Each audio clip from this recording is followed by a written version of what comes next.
ওরা মূর্তি পূজা করে আর আমরা আল্লাহর ইবাদত করি। তারা কি বুঝা বলছে আমি সেটা জানি না, কিন্তু এটা কিভাবে এক হয়? কারণ চন্দ্র আর সূর্য তো এক না। এক আমরা আল্লাহর বিশ্বাস করি, কোনো মানুষের বিশ্বাস করি না, ঠিক আছে? আর কোনো মূর্তি বিশ্বাস করি না। এটা করে হিন্দুরা। তা ওরা তো মুসলমান লাগে এক হইতে পারে না। তবে ওরা মানুষ, এটা ঠিক। ওগুলো আল্লাহ সৃষ্টি করছে, আমরা আল্লাহ সৃষ্টি করছে, কিন্তু ওদের ধর্ম আলাদা। কিন্তু আমি এতটুকু জানি যে রোজার পূজা কোনো সময় এক হয় না আর হতে পারে না। কৃষ্ণ মূর্তি হলো কৃষ্ণ।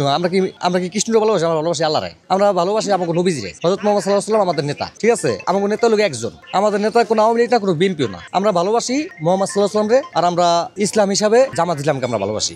ওদের মধ্যে আমরা কোনো দুর্নীতি দেখি না। কারণ দুর্নীতি দেখি না কি লিগা? কোথাও কোনো চাঁদাবাজি করে না, কারোর সাথে কোনো জুলুম করে না, কেউ বিপদ লাগা যায়, এটা আমি নিজের চোখে দেখছি, ঠিক আছে? একটা লোক অসহায় আছে, তারে টাকা দেওয়া হোক, খাবার দেওয়া হোক, যেভাবে হোক সাহায্য করে। কিন্তু ওরা যে রাজনীতি করে, কারো পকেটের টাকা দিয়ে করে না, নিজের পকেটের টাকা দিয়ে রাজনীতি করে। কোনো নেতা থেকে না যে আমার গাড়ি ভাড়া দেন, আমার 10 টাকা দেন, আমার এই জায়গায় 500 টাকা খরচ সেটা দেন, এরকম বলে না ওরা, ঠিক আছে? ওদের কথা হলো, আর ওদের কর্মী কামে, ওই নেতা কর্মী কামে চাইলেও হইতে পারবেন না। ওদের একটা ধাপ আছে, ওই ধাপ আপনি ক্লিয়ার করে যদি আইতে পারেন, তখন আপনাকে একটা সাইড দেওয়া হইব, মানে একটা দেওয়া হইব, বুঝতে মানে সাইড বলতে মনে করেন অনেক আছে ই করে এরিয়া চালায়, যেমন এই এলাকা আমি দেখবো, আপনার ভালো কিছু করতে হইব এরকম ভাবে। ওই দেখা যায় মানুষের জায়গায় জায়গায় একটা মুরব্বীর সাথে রাব ব্যবহার করে, এটা কিন্তু জামাত ইসলাম করে না, আমি দেখি না এই পর্যন্ত। আশা করি জামাত ইসলাম খুব ভালো একটা দল, আমি ওই দলটা খুব ভালোবাসি। আমি মনে করি সব দিকটাই সেভ হয়ে যাবো। কারণ এই যে দেখেন মা বোন যেরকম চলাফেরা করে, জায়গা জায়গা নির্যাতন হয়, ঠিক আছে? জামাত ইসলাম আসছে এটা পারবে না। এখন মনে করেন জায়গা জায়গায় আপনি বাজারে দেখবেন, বাজার ঘাটে বেশিরভাগই মেয়েরা, বেশিরভাগ আমাদের মেয়েগুলোকে পাড়াই দেওয়া না, কোথাও মার্কেট যান, জেনে যান, সব জায়গায় মেয়েরা। কিন্তু মেয়েরা থাকবে না এটা কোনো কথা না, কারণ সবারই প্রয়োজন আছে। কিন্তু আপনার মধ্যে গেটআপ আছে না, মানুষের লেবাস